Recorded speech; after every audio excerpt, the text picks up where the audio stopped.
It is Sutcher and Rich. We got Ryan Johnson in studio, of course, John Wallach. And listen, the studio just got a lot hunkier.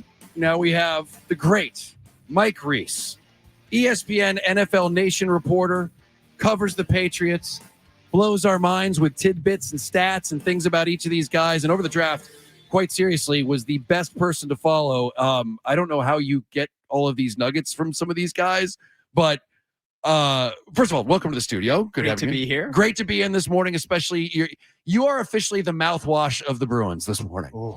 You are the one thing that we can talk about that's not the Bruins that essentially cleanses the palate of just nausea. We need it. Yes. We need it. That was tough last night. And I thought to myself when I was texting back and forth with Dan, your great producer, about possibly coming in for an hour. Mm-hmm. I said, I need this conversation. And I need to see you guys face to face. Even the Patriot people need to talk about Patriots. Next time you speak personally with Robert Kraft, I want you to tell him that I want him nowhere near the TD Garden during the playoffs anymore. Every game he attended and they showed him back to lost. back was bad. Oh, yeah. He is. Now he's not as much of a curse as some people.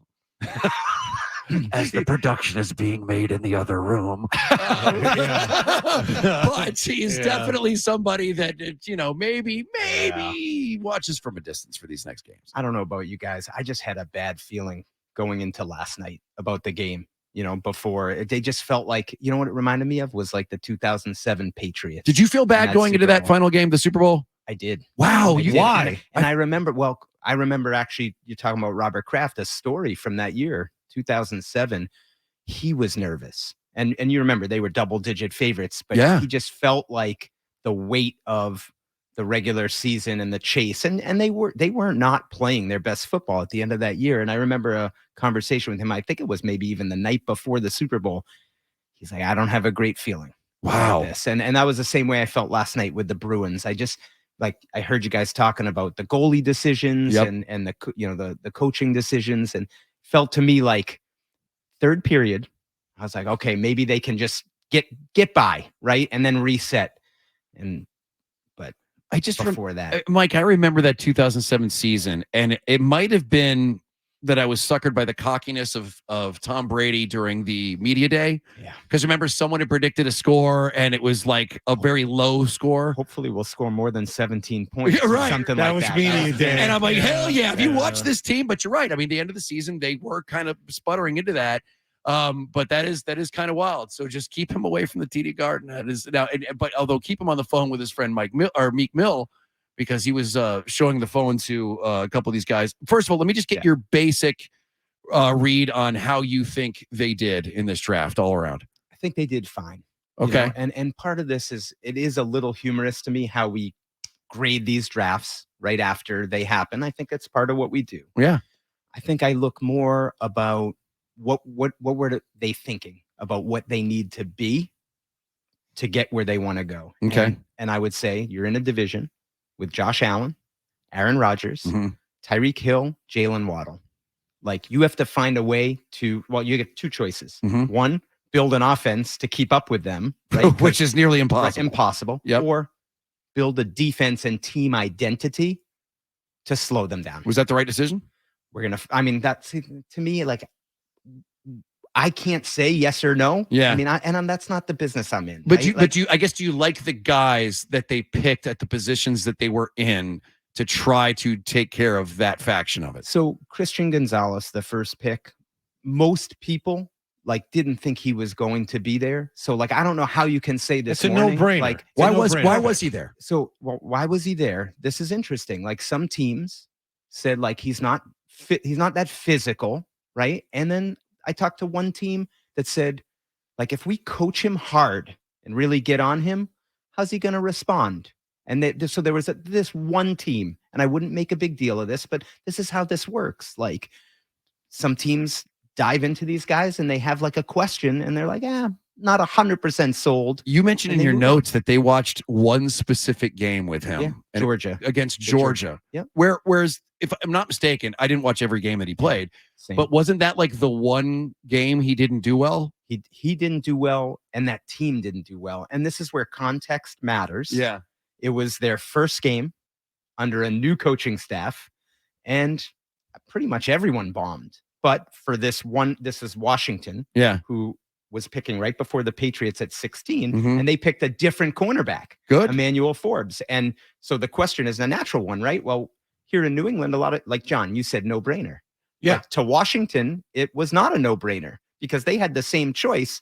They picked a different player. You right? would also said something in your notes that I found interesting because we were all interested to see the video of the war room to see what was going on and who's in the room and who's doing what. Yeah. But you had mentioned that I think it was maybe Jonathan Kraft that you had spoken with, or he had made a statement that this is the most active he's ever seen Bill Belichick on draft, like during the draft weekend. So this one was from the season ticket holder party. So on Thursday night, first round of the draft, they have season ticket members at the stadium. And I was there to really get the reaction to the pick, right? Yeah. To report on that. And they have a lot of speakers at this season ticket member event. And Jonathan Kraft welcomes everyone. And he got up there and he took some questions. And one of the things he said, this is to all the season ticket members, was essentially, and I'll sum it up, summarize. I just want you to know, like, I spent an hour and a half in the draft room with our head coach. And what you should know, basically, as season ticket members, is that in all the times that I've been doing this, I haven't seen him as invested as this. Like, he is in. He's got all the scenarios down. Like, if this player falls, if we want to go up, down, all this. Is that lip service or does that mean something to you? So it means something. What was he doing the previous decade?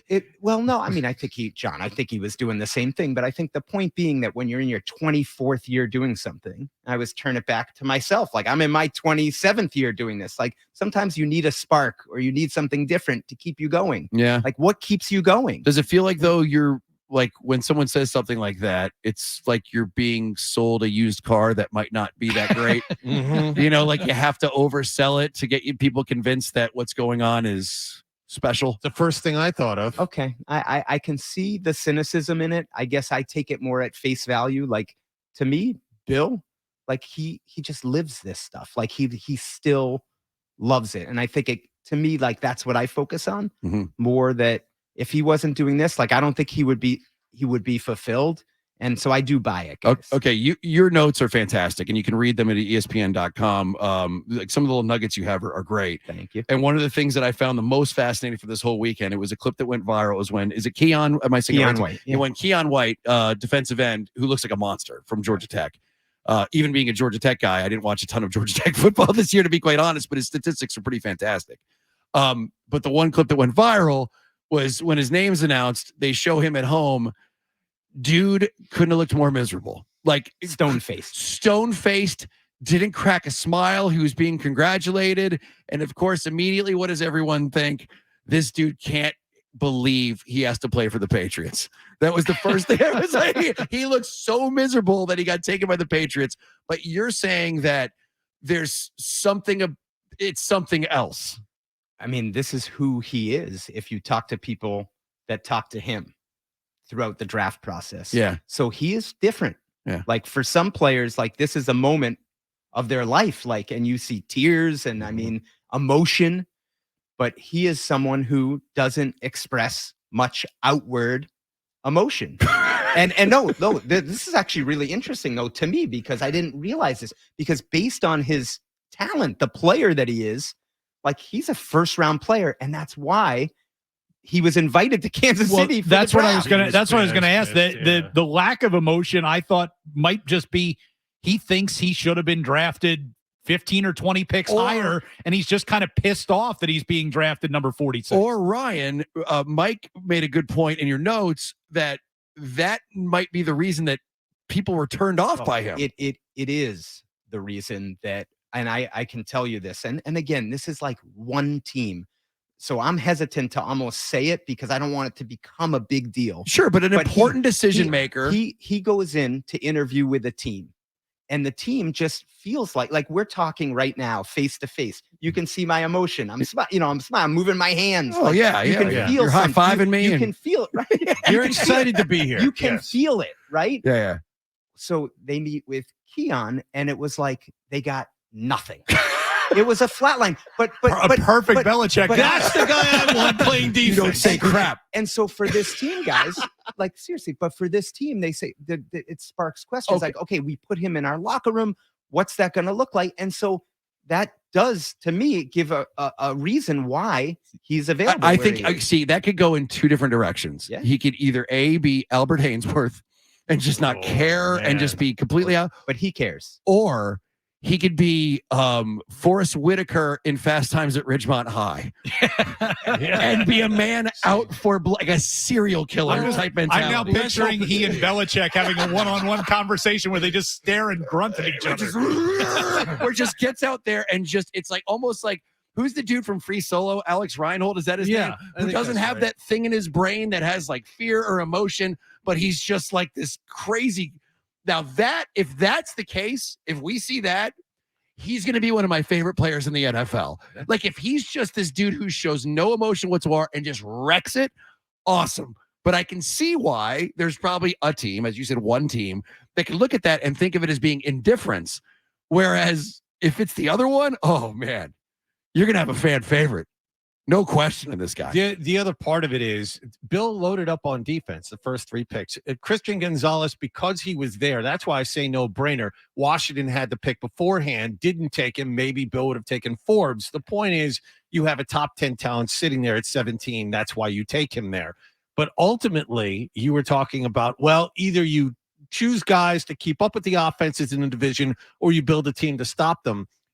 If in order for Mac Jones to succeed, I think you need a solid, not franchise left tackle, but a left tackle that's great. And you need a number 1 weapon to throw to. Yeah. He got neither of those 2 things in the draft. You are left with Trent Brown or Riley Reif at left tackle, and Juju Smith-Schuster is not a bona fide number 1. These are things, in order to make Mac Jones succeed, you did not do that. That puts a lot of pressure on the offensive coordinator. Fair, John. And I think this is where we can do a better job as reporters covering the team or studying the draft. I would argue that at pick 14, from what I knew, there was no franchise left tackle unless you like Broderick Jones, who they traded out and the Steelers took. I don't think he was their type of guy. Mm-hmm. So and then the other one would be Anton Harrison, who ended up going late 20s to the Jaguars, who maybe he becomes a franchise left tackle, but it's not going to happen this year. That's going to be down the line. And this was talk to anyone around the NFL. Like there was not a receiver in this class that you could look at right now before they play a game and say, that dude's a number 1. Fair enough. But there were options to take a left tackle in round 2 or any kind of tackle in round 2, round 3. They didn't address that at all. They were saying, you know what? The tackles we have are fine. And I disagree with that. He wants I Mac don't Jones think to they're get hurt. fine at He all. hates Fair Mac point. Jones. He wants him Maybe to get that's hurt. what it is. You've cracked the code. Maybe that's what it It's a is. fair point. But they did nothing to address what is a glaring weakness on this offense. That's a fair point. Let me ask you about going back to the Gonzalez pick, because I'm interested in the machinations of you're at 14, he's still on the board. If it's a no-brainer pick, isn't it a big gamble to drop down 3 spots and leave that guy on the board for another 20 or 30 minutes while you're waiting to pick again? It's a big gamble if you as a team think it's a no-brainer. Well, that's what what I'm saying. And they didn't, Ryan. Yeah. Because and Matt, so they actually took, I mean, I have to say, Matt Groh, their director of player personnel, I really appreciate him. Like if you go back and listen to his comments to us after the first round of the draft and the day 3 of the draft, he tells you stuff. And basically what he said was, we were okay with another team swooping in and picking Christian Gonzalez because we had similar graded players Ready to go. that we would have picked instead. And I mean, to me, that's great insight. So any packaging of this, and I have to hold myself accountable. I think my analysis of the pick was brilliant. Mm-hmm. You know, if you're getting a player that that none of the mock drafts thought would be there, and you're trading back 3 spots and still getting them, like that's a good day at the office. Like on its surface, like that's the way I feel, but I don't think that's how they were viewing it. That makes sense. It's the question that I always, it feels like, come away from the Patriots drafts with is I don't feel like they're ever really 100% sold on anybody, right? It's never, oh, this is the guy that we really wanted. It's always, If he's still there, It's an we'll act. we'll take him. That's the act I can't stand. They're not high and mighty on anyone. It's unfortunate. By the way, we were just talking about Keon White's reaction video where he's sitting there stone faced. I do love that now that there's like a director's cut version of it. It's like, here's Keon White's actual reaction, and it's moments before the one that went viral.